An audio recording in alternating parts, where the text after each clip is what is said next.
Dubai எப்போ பழைய நிலைமைக்கு திரும்பும்? ஈரானோட தாக்குதல் எப்போதான் முடியும்? மெரினா டவர் அப்படின்னு சொல்கிற அந்த 90 மாடி கட்டடத்தில் நேற்று Iran drone attack, Dubai international ஏர்போர்ட்டில் தாக்குதல், அமேசான் டேட்டா சென்டர் மீது தாக்குதல். அந்த ஏர்போர்ட்டில் நடத்தின தாக்குதலால் மட்டும் இந்த ஒரு வாரம் 10 நாளில் 18,000 விமானங்கள் கேன்சல். துபாயில் இருக்கிற பெரிய பெரிய மல்டி மில்லியனர் பணக்காரங்கள்லாம் பிரைவேட் ஜெட் விமானத்தை பிடிச்சி வேறு நாட்டுக்கு தப்பிச்சு ஓடுறாங்க அப்படின்னு செய்திகள் வருது. என்னதான் நடக்குது துபாயில்? ஒரு கனவுலக சொர்க்கம் போல வர்ணிக்கப்பட்ட துபாய் நம்ம கண்ணு முன்னாடியே அதோட அந்தஸ்தை இழக்குதா? அங்கே வாழ்ந்துட்டு இருக்கிற லட்சக்கணக்கான இந்தியர்களோட நிலைமை என்னாகிறது? எத்தனையோ லட்சம் தமிழ் குடும்பங்களை வாழ வச்சுக்கிட்டு இருக்கிற துபாய் அதனுடைய பழைய நிலைமைக்கு மீண்டும் எப்போ திரும்பும்? இந்த உலகத்திலேயே தொழில் செய்கிறதுக்கு ஏற்ற அமைதியான நகரங்களில் ஒன்று அப்படின்னு சொல்லப்பட்ட துபாய் என்னைக்கு பழைய நிலைமைக்கு மறுபடியும் ரெஸ்யூம் ஆகும்? அந்த பொற்காலம் தொடருமா அல்லது துபாயோட பொற்காலம் அவ்வளவுதானா, இதோட முடிஞ்சிருச்சா? இது எல்லாத்தையும் இந்த வீடியோவில் டீட்டெயில்டாக பார்த்துடலாம். வெல்கம் டு பிடி ரிப்போர்ட்ஸ். நான் உங்கள் பாரதி தம்பி.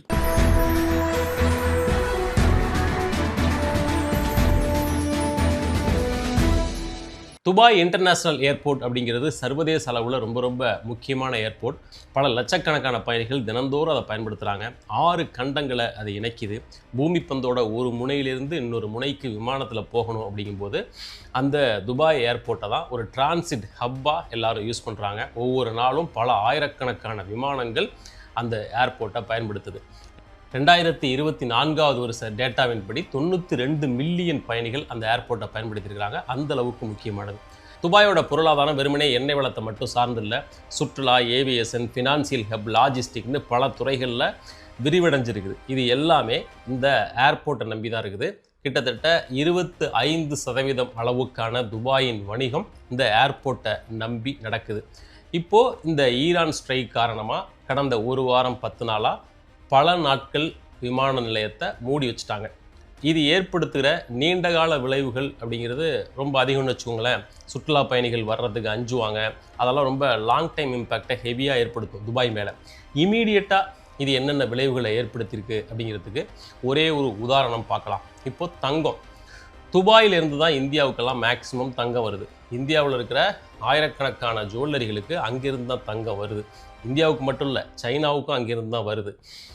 ஆப்பிரிக்காவோட தங்க சுரங்கத்தில் வெட்டி எடுக்கப்படுற தங்கம், சுவிட்சர்லாந்தோட ரிஃபைனரிஸ்லேருந்து வர்ற தங்கம், இது எல்லாம் துபாய்க்கு வந்து அங்கிருந்து மொத்த கொள்முதல் வியாபாரிகள் அவர்கள் வழியாக இந்தியாவுக்கு ஏர்போர்ட் வழியாக விமானம் வழியாக தான் வந்து சேருது. அந்த விமான நிலையத்தை தான் இப்போ க்ளோஸ் பண்ணிகிட்டே இருக்கிறாங்க. அப்புறம் எப்போயாவது ஒரு நாள் திறக்கிறாங்க, அப்புறம் மேக்ஸிமம் டேஸ் க்ளோஸ் பண்ணுறாங்க. ஈரான் எப்போ குண்டு போடும் அப்படின்னு தெரியாது. அப்படின்றதுனால ஒரு பீதியான சிச்சுவேஷன் அங்கே இருக்குது. இப்படி அடிக்கடி இந்த விமான நிலையத்தை க்ளோஸ் பண்ணுறதுனால இந்தியாவுக்கு வர வேண்டிய தங்கம் டன் கணக்கில் அங்கே துபாயில் தேங்கி போய் கிடக்கு. துபாயின்ற நாடு ஒவ்வொரு வருஷமும் 1200 டன் தங்கத்தை மற்ற நாடுகளுக்கு ஏற்றுமதி பண்ணுது. ஒவ்வொரு நாளும் 3.3 டன் தங்கத்தை மற்ற நாடுகளுக்கு அனுப்பி வைக்கிறாங்க. அதாவது ஒரு நாளைக்கு 3300 கிலோ தங்கம் அங்கிருந்து மற்ற நாடுகளுக்கு போகுது. உலக தங்க வணிகத்தோட 25% அளவுக்கான தங்கம் துபாய் வழியாக தான் நடக்குது. அப்போ எந்த அளவுக்கு அதோட தங்க மார்க்கெட் சைஸ் பெருசு அப்படின்னு பார்த்துக்கோங்க. அவ்வளவு பெரிய மார்க்கெட்டில் இந்த ஒரு வாரம் 10 நாளாக ஹெவியாக அடி விழுந்திருக்குது. ஏர்போர்ட்டை மூடுறது, ஒவ்வொரு நாளும் நூற்றுக்கணக்கான விமானங்கள் ரத்தாகிறது, டிலே ஆகிறது அப்படிங்கிறது பலவிதமான பாதிப்புகளை ஏற்படுத்தும். சின்ன துறைகள்லையும் நினச்சி பார்க்க முடியாத பாதிப்பை ஏற்படுத்தும். ஆனால் தங்கம் அப்படின்ற அந்த ஒரு துறையில் மட்டும் எவ்வளவு தீவிரமான எத்தனை டன் கணக்கான தங்கம் அங்கே தேங்கி கிடக்கு அப்படின்ற உதாரணத்தை பார்க்குறதன் மூலமாக இதோட இம்பேக்டை புரிஞ்சுக்கலாம். இது என்ன உணர்த்துது அப்படின்னா, இந்த ஈரான் ஸ்ட்ரைக், ஈரான் தாக்குதல் அப்படிங்கிறது துபாயோட பொருளாதாரத்தின் மீது நடத்தப்படுகிற நேரடியான தாக்குதல். இதுக்கு அடுத்த உதாரணம் அமேசான் டேட்டா சென்டர் மேலே நடத்தப்பட்ட தாக்குதல். துபாயில் அமேசானோட டேட்டா சென்டர் ஒன்று இருக்குது. அது துபாய் உள்ளிட்ட ஐக்கிய அரபு அமீரகத்தில் இருக்கிற பேங்க்குகளுக்கான ஃபினான்சியல் சர்வீசஸை கவனிச்சுக்குது. அங்கே இருக்கிற எத்தனையோ நிறுவனங்கள், அங்கே வேலை பார்க்குற பல ஆயிரம் தொழிலாளர்கள், அவங்களுக்கு மாதம் சம்பளம் போடுவாங்க. அப்புறம் அவங்களுடைய வங்கி பரிவர்த்தனைகள், இது எல்லாத்தையும் பல நிறுவனங்கள் அந்த ஃபினான்சியல் சர்வீசஸை பார்த்துக்கும் இல்லையா. இந்த அமேசான் டேட்டா சென்டரும் அது மாதிரியான வேலையை தான் பார்க்குது. அதில் தான் இப்போ ஈரான் வந்து ஒரு ஸ்ட்ரைக்கை பண்ணியிருக்கு, தாக்குதல் நடத்தியிருக்குது. அந்த தாக்குதலில் அந்த அமேசான் டேட்டா சென்டர் அப்படியே புகை மண்டலமாக எரிஞ்சுது. அடுத்த ஒரு சில மணி நேரத்தில் ரெஸ்யூம் ஆகி அவங்களோட வேலைகளை ஆரம்பிச்சிட்டாங்க. இருந்தாலும் கூட அமேசான் மீது நடத்தப்பட்ட அந்த தாக்குதல் அப்படிங்கிறது துபாயில் இருக்கிற மற்ற மல்டிநேஷ்னல் கம்பெனிகளுக்கு ஒரு பீதியை கிரியேட் பண்ணியிருக்குது. பொதுவாக கார்ப்பரேட் கம்பெனிகளை பொறுத்தவரையிலும் வேலை செய்கிறதுக்கு, தொழில் செய்கிறதுக்கு ஒரு அமைதியான சூழலை தான் அவங்க விரும்புவாங்க. ஒன்று பொலிட்டிக்கல் ஸ்டெபிலிட்டி, இன்னொன்று சொசைட்டியில் ஒரு அமைதி. இது ரெண்டும் அவங்களுக்கு ரொம்ப முக்கியம். அந்த அடிமடியில் இது கை வச்சிருக்குது. இது சேர்த்து என்ன உருவாக்கும் அப்படின்னா, மக்களுடைய நம்பிக்கையை இழக்க செய்யும். இந்த சிட்டி இதற்கு மேலும் நம்பிக்கையற்ற சிட்டி, இந்த சிட்டியில் வாழ்கிறது அன்சேஃப் அப்படின்ற எண்ணத்தை மக்கள் மனசில் கிரியேட் பண்ணுறதுக்கான ப்ராபபிலிட்டி அதிகம் இருக்குது. அதுக்கான அடுத்த உதாரணம் தான் அந்த மெரினா டவர். 90 மாடி வானுயர்ந்த கட்டடம், துபாயில் இருக்கிற மிகப்பெரிய பில்டிங்களில் அதுவும் ஒன்று. அங்கே ஒவ்வொரு வீடும் பல மில்லியன் கணக்கான டாலர் மதிப்பு கொண்டது. உலகம் முழுக்கவும் இருந்து 50 நாடுகளை சேர்ந்த குடும்பங்கள் அங்கே வாழ்கிறாங்க. அந்த டவரில் தான் இப்போது ஈரான் ஒரு அட்டாக் பண்ணியிருக்கு. துபாய்ன்ற நகரம் கடந்த 30 வருஷமாக ரொம்ப திட்டமிட்டு உருவாக்கப்பட்ட ஒரு நகரம். துபாய்ன்றத ஒரு பிராண்டாக நம்ம கன்சிடர் பண்ணோம் அப்படின்னா, இந்த உலகத்திலேயே மோஸ்ட் எஸ்டாப்ளிஷ்டு பிராண்ட் துபாய் அப்படின்னு சொல்லலாம். 0 இன்கம் டேக்ஸ், உலகத்தரத்திலான வசதிகள். இதனாலேயே துபாய்ங்கிறத லண்டன், சிங்கப்பூர், ஜெனீவா, நியூயார்க்கு இணையாக கம்பேர் பண்ண ஆரம்பித்தாங்க. உலகத்தோட மில்லியனர்ஸ் எல்லாம் இங்கே வந்து வீடு வாங்க ஆரம்பித்தாங்க, இன்வெஸ்ட் பண்ண ஆரம்பித்தாங்க. இது எல்லாத்துக்கும் என்ன அடிப்படை அப்படின்னா, துபாயில் இருக்கிற அந்த மிகச்சிறப்பான உள்கட்டமைப்பு வசதிகள், அந்த இன்ஃப்ராஸ்ட்ரக்சர் தான் இவங்க எல்லாரையும் கொண்டு வந்து குவிச்சிச்சு அப்படின்னா அது ஒரு பகுதி தான். மாறா செல்வம் படைத்த, பணம் படைத்த இந்த மல்டி மில்லியனர்ஸுக்கு இன்ஃப்ராஸ்ட்ரக்சர்லாம் ஒரு மேட்டரே கிடையாது. உள்கட்டமைப்பு வசதி இதை விடவும் பெஸ்ட்டாக இருக்கிற பல நகரங்கள் இருக்குது, பல நாடுகள் இருக்குது. அங்கேயெல்லாம் போகாமல் எதுக்காக அவங்க துபாயை சூஸ் பண்ணி இந்த நாட்டுக்கு, இந்த ஊருக்கு போகிறாங்க அப்படின்னா, அங்கே இருக்கிற பொலிட்டிக்கல் ஸ்டெபிலிட்டி அண்ட் அமைதி. ஒரு யுத்தம் வராத நாடு, எந்த விதத்துலையும் பிரச்சனை இல்லை, பாதுகாப்புக்கு 100% உத்தரவாதம் உண்டு அப்படின்ற அந்த நம்பிக்கையினால்தான் இந்த பில்லியனர்ஸ் எல்லாம் இந்த நாடுகளுக்கு குடியேற ஆரம்பிக்கிறாங்க. இன்னைக்கு தேதியில் உலகத்திலேயே அதிகமான வெளிநாட்டுக்காரங்க வாழ்கிற நகரங்களில் துபாயும் ஒன்று. துபாயில் இருக்கிற மொத்த மக்கள் தொகையில் 92% பேர் வெளிநாட்டுக்காரங்க. அதுலேயும் முக்கியமாக இந்தியர்கள். அந்த இந்தியர்கள்லேயும் முக்கியமாக தமிழர்கள் மற்றும் மலையாளிகள். இவங்க யாரும் அங்கே போய் சிட்டிசன்ஷிப் வாங்கிட்டு குடியேறலை, பர்மனன்ட் விசா வாங்குறதில்ல. மாறா அந்த நாடு கொடுக்குற பொருளாதார வாய்ப்புகள், வேலை வாய்ப்புகள், முக்கியமாக அமைதியான பணிபுரியும் சூழல், இது காரணமாக மறுபடியும் இவங்க எல்லாரும் துபாயை நோக்கி ஈர்க்கப்படுறாங்க. அந்த நம்பிக்கையில் தான் இப்போ அடிவிட ஆரம்பிச்சிருக்குது. இத்தனை மில்லியன் டாலர் பணத்தையும் முதலீடு பண்ணி கடைசியில் உயிரையும் விடணுமான்னு பயந்து போன அவங்க எப்படியாச்சும் துபாயிலேருந்து எஸ்கேப் ஆகிறதுக்கு வழி இருக்கா அப்படின்னு பார்க்குறாங்க. குறிப்பாக அந்த ஏர்போர்ட் தாக்கப்பட்ட, அந்த அல் ஜுமைரா தாக்கப்பட்ட அந்த சமயத்திலெல்லாம் இந்த வார் இப்போதைக்கு முடியாது போல இருக்குது, ஈரான் தொடர்ந்து துபாய் மேலே தாக்குதல் நடத்த தான் போகுது அப்படிங்கிறத ஓரளவு யூகிச்ச இந்த பில்லியனர்ஸ் துபாயிலேருந்து தப்பிக்கிறதுக்கான பாசிபிலிட்டிஸை தேடுறாங்க. But Dubai international airport shut down பண்ணப்பட்டிருக்கு. அதனால் அங்கிருந்து போக முடியாது. வேற என்ன மாற்று வாய்ப்புகள் அப்படின்னு பார்க்குறாங்க. அங்கிருந்து 10 மணி நேரம் ட்ராவல் பண்ணி ரியாத்தில் இருக்கிற ஏர்போர்ட்லேருந்து போக முடியுமா அப்படின்னு பார்க்குறாங்க. பட் இங்கே ஃப்ளைட் கேன்சல் ஆனதும் மொத்த கூட்டமும் அங்கே தான் போகுது. அதனால் தனியார் விமானங்களை புக் பண்ணி, பிரைவேட் ஜெட் விமானங்களை புக் பண்ணி அங்கிருந்து கிளம்ப பார்க்குறாங்க. அப்படி ஒரு சில பேர் $3 லட்சம் கொடுத்து ஒரு பிரைவேட் ஜெட் விமானத்தை புக் பண்ணி துபாயிலிருந்து வேறு நாடுகளுக்கு போயிருக்காங்க அப்படின்ற தகவல் எல்லாம் மின்ட் உள்ளிட்ட பல இங்கிலீஷ் பத்திரிகைகள் இதை பற்றின தகவல்களை வெளியிட்டிருக்கிறாங்க. சரி, அவங்கள்ட்ட பணம் இருக்குது, அங்கேருந்து கிளம்பி போயிடுறாங்க. சாதாரண மனுஷங்க என்ன பண்ண முடியும்? இங்கிருந்து தமிழ்நாட்டிலேருந்து எத்தனையோ லட்சக்கணக்கான பேர் உடல் உழைப்பு தொழிலாளர்களாக துபாயில் போய் தங்கியிருக்கிறாங்க. அவங்கெல்லாம் என்ன பண்ண முடியும்? வார் வந்தாலும் வேறு எது வந்தாலும் தலைவிதியேன்னு சகிச்சுக்கணும், அல்லது இந்த யுத்தம் எப்போ முடியும்னு காத்திருக்கணும். இந்த 2 ஆப்ஷனையும் தவிர அவங்களுக்கு வேறு வழி இல்லை. சரி, இந்த நிலைமையெல்லாம் எப்போ சரியாகும், சரி ஆகுமா ஆகாதா அப்படின்னு பார்த்தோம்னா, அதை புரிஞ்சுக்கிறதுக்கு துபாயோட வரலாற்றை கொஞ்சம் பின்னோக்கி நம்ம போய் பார்க்கணும். துபாயோட ஹிஸ்ட்ரியை பார்த்தோம்னா அது மிக தெளிவாக தன்னைத்தானே வடிவமைத்து கொண்ட ஒரு நகரம். 1950களில் துபாய் அப்படிங்கிறது ஒரு சின்ன மீன்பிடி கிராமம், கொஞ்சம் பெரிய கிராமம் அப்படின்னு சொல்லலாம். ஒரு மீன்பிடி கிராமமாக தான் துபாய் இருந்திருக்குது. முத்து குளிக்கிறது, மீன் பிடிக்கிறது, இதுதான் அந்த ஊரோட பிரைமரியான தொழில். அப்புறம் லேட்டரான் ஸ்டேஜஸில் அரபு கண்ட்ரிகள் ஒவ்வொன்றிலையும் எண்ணெய் வளத்தை கண்டுபிடிக்க ஆரம்பிக்கிறாங்க. துபாயிலையும் எண்ணெய் வளம் கண்டுபிடிக்கப்படுது. மற்ற எல்லா நாடுகளும் எண்ணெயில் கிடைக்கிற பணத்தை வச்சு வளர ஆரம்பிக்கும் போது துபாய் ஒரு தொலைநோக்கு திட்டத்தை வகுக்குது. என்னைக்கு இருந்தாலும் எண்ணெய் வளம் இல்லாமல் போய்விடலாம், இதை மட்டுமே நம்பி நம்ம ஊரோட பொருளாதாரத்தை அமைச்சிக்க கூடாது. வேறு பாசிபிலிட்டிஸை நம்ம இப்போவே உருவாக்கிக்கணும் அப்படின்னு இதுக்கான திட்டத்தை வெரி இயர்லியராக போட ஆரம்பிக்கிறாங்க. அப்படியே 1985 உருவாக்கப்பட்டது தான் ஜபல் அலி ஃப்ரீ ஜோன் திட்டம்.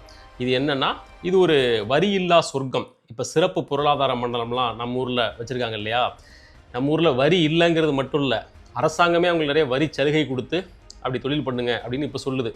இதுபோல் அப்போது துபாய் ஜபல் அலி ஃப்ரீ ஜோன் திட்டம் அப்படின்ற பேரில் வெளிநாட்டு நிறுவனங்கள் இங்கே ஃப்ரீயாக வந்து இன்வெஸ்ட் பண்ணிக்கலாம், அவங்களுக்கு கார்ப்பரேட் டேக்ஸ் அல்லது இன்வெஸ்ட்மெண்ட்டுக்கு டேக்ஸ் அதெல்லாம் எதுவும் கிடையாது அப்படின்னு அறிவித்து பெரு நிறுவனங்களை இன்வெஸ்ட் பண்ணதற்கு ஊக்குவிச்சாங்க. இன்னைக்கு ஜபல் அலி உலகத்தோட பரபரப்பான துறைமுகங்களில் ஒன்று. அடுத்தது 2000வது வருஷம் கொண்டு வரப்பட்ட ஃப்ரீ ஹோல்டு ப்ராப்பர்ட்டி அப்படின்ற இன்னொரு திட்டம். இதன்படி உலகத்தோட எந்த நேஷனாலிட்டியாக இருந்தாலும் எந்த நாட்டுக்காரங்களாக இருந்தாலும் துபாயில் போய் ப்ராப்பர்ட்டி வாங்கலாம், விற்கலாம். இது மிகப்பெரிய பாய்ச்சலை அந்த நாட்டு எக்கானமியில் கொண்டு வந்துச்சு. ஏற்கனவே வரி கிடையாது, இப்போது சொத்தும் வாங்கலாம், ஒன்றும் பிரச்சனை இல்லை அப்படின்ற நிலைமை வந்த பிறகு உலகத்தில் இருக்கிற பல செல்வந்தர்கள் துபாயில் சொத்துக்களை வாங்கி குவிக்க ஆரம்பித்தாங்க. இந்தியா, ரஷ்யா, பல ஐரோப்பிய நாடுகளை சேர்ந்த பணக்காரங்க, கோடீஸ்வரர்கள் அவர்களுடைய உபரி வருமானத்தை துபாயில் கொண்டு போய் குவிக்க ஆரம்பித்தாங்க. பணம் வெள்ளம் போல பாய ஆரம்பிச்சது. அதற்கு பிறகு துபாயோட ரியல் எஸ்டேட் மார்க்கெட்டின் மதிப்பு ராக்கெட் வேகத்தில் உயர்ந்துச்சு. பாம் ஜுமைரா, துபாய் மெரினா, இந்த மாதிரி இன்றைக்கி இருக்கிற பிரம்மாண்டமான ப்ராஜெக்டுகள் எல்லாம் இந்த மாதிரி வெளிநாட்டினரின் இன்வெஸ்ட்மெண்ட்டுகளுக்கு பிறகு வந்தவை தான். இதுக்கிடையில் துபாய்க்கு எத்தனையோ சவால்கள் வந்துச்சு தான். ஆனால் அந்த சவால்களையும் நெருக்கடிகளையும் அந்த நகரம் எப்படி எதிர்கொண்டு அதிலிருந்து மீண்டு வந்துச்சு அப்படிங்கிறத நம்ம பார்க்கணும். 1991 குவைத் யுத்தம். அந்த டைமில் ஈராக் குவைத்தை கைப்பற்றி வச்சுருந்தாங்க. வளைகுடா நாடுகள் முழுக்க அந்த பதட்டம் பரவி இருந்துச்சு. நிறைய இன்வெஸ்ட்மெண்ட் அங்கிருந்து வெளியேற ஆரம்பிச்சது. பட் இந்த டைமில் துபாய் ஒரு நியூட்ரல் ஸ்டாண்ட் எடுக்க ஆரம்பித்தாங்க. அந்த யுத்தம் முடிஞ்சு வளைகுடா நாடுகள் மீண்டு வந்தப்போ துபாய் அதிதீவிரமாக அதிலிருந்து மீண்டெழுந்து வந்து தன்னை ஒரு லாஜிஸ்டிக் ஹப்பாக மாற்றி கொண்டது. 2008 உலக பொருளாதார நெருக்கடி உலகத்தோட பல நாடுகளை பதம் பார்த்தது போல் துபாயையும் பதம் பார்த்துச்சு. ஏகப்பட்ட கடன் தொல்லை, ரியல் எஸ்டேட் விலைகள்லாம் துபாயில் 50% கீழே அடி வாங்க ஆரம்பிச்சுது. துபாய் அவ்வளவுதான், அது கொலாப்ஸ் ஆக போகுது அப்படின்னு பல பேரும் கணிச்சாங்க. பட் துபாய் பக்கத்தில் இருக்கிற அபுதாபிகிட்ட $10 மில்லியன் உதவி வாங்கினுச்சு. அதோடு சேர்த்து தன்னுடைய பொருளாதார கொள்கைகளை இன்னும் வேறு விதமாக மாற்றிக்கொண்டு வெகு விரைவாக அந்த எக்கனாமிக் கிரைசிஸ்லேருந்து துபாய் மீண்டெழுந்து வந்துச்சு. 2014 கச்சா எண்ணெய் விலை குறைந்து மற்ற வளைகுடா நாடுகள் எல்லாம் அதன் மூலமாக கடுமையாக பாதிக்கப்பட்டப்போ துபாய் அப்போது தனித்து நின்றுச்சு. ஏன்னா அந்த காலகட்டத்திலெல்லாம் துபாய் கச்சா எண்ணெயை மட்டும் நம்பி தன்னுடைய பொருளாதாரத்தை வைத்திருப்பது அப்படின்ற எல்லையை கடந்துருச்சு. அது சுற்றுலா, லாஜிஸ்டிக், ஃபினான்சியல் ஹப் அப்படின்னு சொல்லி மற்ற தொழில்களுக்கு தன் நாட்டை விரிவுபடுத்திருச்சு. அதனால் இந்த கச்சா எண்ணெய் பிரச்சனையினால் துபாய் பாதிக்கப்படலை. அப்போவே தன்னுடைய நிலைத்தன்மையை உறுதிப்படுத்திருச்சு. இப்படி எத்தனையோ மீண்டெழுந்த உதாரணங்களை நம்ம துபாய்க்கு சொல்ல முடியும்.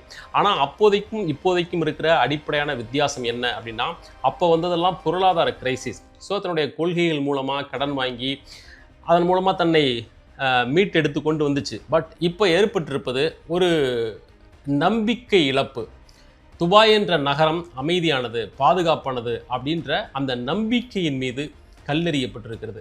பொருளாதார கிரைசிஸ் இன்றைக்கி வரும், நாளைக்கு போகும், நிறுவனங்கள் இன்வெஸ்ட்மெண்ட்டை அதிகப்படுத்துவாங்க, அதை சரி பண்ணிக்கலாம். பட் இந்த நம்பிக்கை இழப்பு ஏற்பட்டு விட்டால் அதை சரி பண்ணுறது ரொம்ப ரொம்ப கஷ்டம். அதுதான் இப்போ துபாய்க்கு ஏற்பட்டிருக்கு. இதை சரி பண்ணணும் அப்படின்னா இனிமேல் துபாய் ஈரானுடன் என்ன மாதிரியான உறவை மேற்கொள்ள போகிறது அப்படிங்கிறத வச்சு தான் அது இருக்குது. இப்போ ஈரானை பொறுத்தவரையிலும் அவங்க என்ன சொல்கிறாங்க, துபாயோட எங்களுக்கு நேரடியாக எந்த பகையும் இல்லை. துபாய் இருக்கிற அந்த யுஏஇ கூட எங்களுக்கு எந்த நேரடி பகையும் இல்லை. யுஏஇ கூட மட்டும் இல்லை, பஹ்ரைன், குவைத், கத்தார் உள்ளிட்ட இப்போ ஈரான் எந்தெந்த வளைகுடா நாடுகளை எல்லாம் தாக்குதோ அந்த எந்த நாடுகள் கூடவும் எங்களுக்கு நேரடியாக பகை இல்லை. இந்த நாடுகள் எல்லாம் அமெரிக்காவோட இராணுவ தளத்தை அங்கே அமைச்சுக்கிறதுக்கு அனுமதி கொடுத்துருக்காங்க. இப்படி எங்களுக்கு பக்கத்தில் நீங்கள்லாம் அனுமதி கொடுத்துருக்கிறதுனால தான் அங்கே இராணுவ பேஸை வச்சுக்கிட்டு அமெரிக்கா எங்களை அட்டாக் பண்ணுறான். இந்த ரீஜன்லேயே பெரிய ரவுடி போல் ஆட்டம் போடுறான். நீங்கள்லாம் இடம் கொடுக்கறதுனால தான் அது நடக்குது. அதனால் எங்கள் நாட்டை பாதுகாத்துக்கிறதுக்கு எங்களுக்கு வேறு வழி தெரியல. அதனால் அந்த இராணுவ நிலைகள் மீது தாக்குதல் நடத்துகிறோம் அப்படிங்கிறது ஈரான் தரப்பு விளக்கம். அப்போ அவங்க என்ன சொல்கிறாங்க, இனிமேல் நாங்கள் தாக்குதல் நடத்த போகிறதில்ல, ஏற்கனவே நடத்தின தாக்குதலுக்கு மன்னிப்பு கோருகிறோம். அன்லஸ் அண்டில் அவங்க எங்கள் மீது தாக்குதல் நடத்தினால் நாங்கள் திரும்ப தாக்குதல் நடத்துவோம், மற்றபடி நாங்கள் அமைதியாக இருப்போம் அப்படின்றாங்க. இட் மீன்ஸ் அங்கே இருக்கிற அந்த இராணுவ பேஸ் இருந்து அமெரிக்கா ஈரான் மீது தாக்குதல் நடத்தினா நாங்கள் திரும்ப தாக்க தான் செய்வோம் அப்படிங்கிறது தான் அதனுடைய அர்த்தம். ஸோ அங்கே இருக்கிற அந்த இராணுவ பேஸை காலி பண்ணாத வரைக்கும் இந்த நாடுகளுக்கு சுயேட்சையான பாதுகாப்பு அப்படிங்கிறது இருக்க போகிறது இல்லை. அமெரிக்க இராணுவ பேஸை தங்க நாட்டில் நடத்துறதுக்கு அனுமதித்ததன் மூலம் நமக்கு ஒரு சிக்கல் வரும்போது, கிரைசிஸ் வரும்போது நம்முடைய பாதுகாப்புக்கு அமெரிக்கா துணை நிற்கும் அப்படின்னு அவங்க நம்பினாங்க. பட் இப்போதைய கிரைசிஸில் அமெரிக்கா அவங்கள ஆல்மோஸ்ட் கைவிட்டுருச்சு.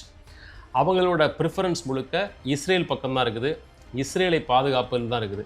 மற்றபடி இங்கே இருக்கிற அந்த இராணுவ நிலைகளிலிருந்து அவங்க ஈரான் மீது தான் தாக்குதல் நடத்துகிறாங்களே ஒழிய யுஏஇயின் உள்நாட்டு கட்டடங்கள் மீது, இப்போது இந்த அல் ஜுமைரா மீது தாக்குதல், நேற்று மெரினா டவர் மீது தாக்குதல், இந்த தாக்குதலில் அமெரிக்க படைகள் யுஏஇ பக்கம் நின்று இவங்களுக்கு சப்போர்ட் பண்ணலை. இவ்வளவு நாளாக நமக்கு இராணுவ பேஸ் அமைக்கிறதுக்கு இந்த நாடு இடம் கொடுத்துருக்குதே அப்படின்ற நன்றி உணர்ச்சியோட அமெரிக்கா நடந்துக்கல. இந்த ஏமாற்றமான மனநிலை, கைவிடப்பட்ட மனநிலை Saudi Arabia, UAE, Qatar, Bahrain உள்ளிட்ட எல்லா நாடுகளுக்கும் ஆல்ரெடி வந்துருச்சு. சவுதி அரேபியாவோட ஒரு அமைச்சர் அதை வாய்விட்டு ஒரு ப்ரெஸ் மீட்டில் சொல்லவும் செஞ்சிட்டார். இந்த அவநம்பிக்கை என்ன விதமாக ரியாக்ட் பண்ண போகுது அப்படிங்கிறத நம்ம பார்க்கணும்.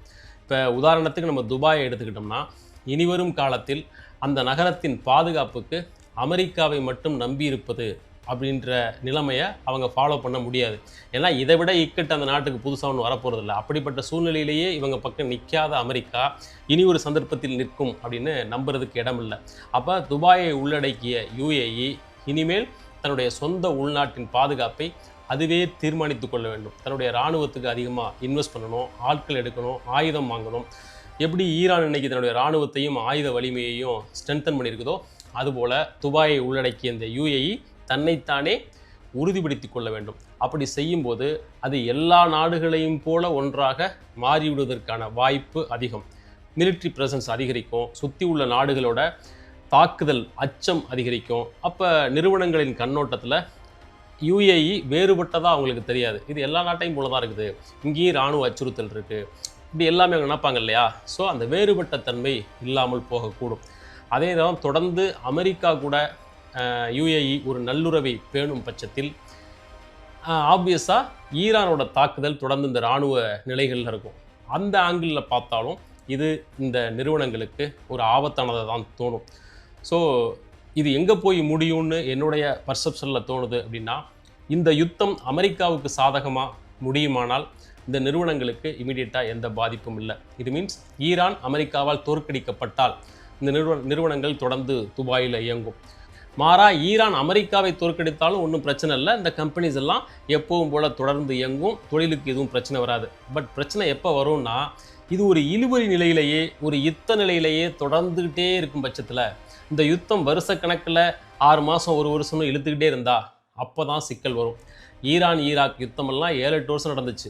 அதுபோல் இப்போ ஈரானுக்கும் அமெரிக்காவுக்கும் இந்த யுத்தம் வருஷக்கணக்கில் நீள்கிறது அப்படின்னா அப்போ என்ன அப்படிங்கிறது தான் சிக்கலானது. அது வரைக்கும் இந்த நாடுகளில் இருக்கிற இந்த அமெரிக்க இராணுவ நிலைகள் தொடரப்போகுதா?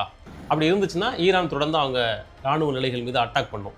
அப்போ அந்த நகரங்கள், இந்த நாடுகள் தொடர்ந்து பாதிக்கப்படும். அங்கே இருக்கிற தொழில் வாய்ப்புகள் பாதிக்கப்படும், வேலை இழப்புகள் வரும். குறிப்பாக தமிழ்நாட்டிலேருந்து லட்சக்கணக்கான பேர் அங்கே வேலை பார்க்குறாங்க. இந்த வேலைகள் எல்லாம் சிக்கலுக்கு உள்ளாகும்.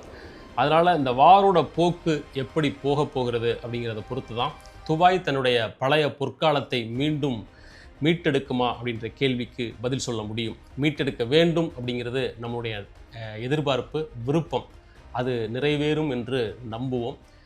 பார்க்கலாம். மீண்டும் மற்றும் ஒரு வீடியோவில் சந்திக்கலாம். நன்றி.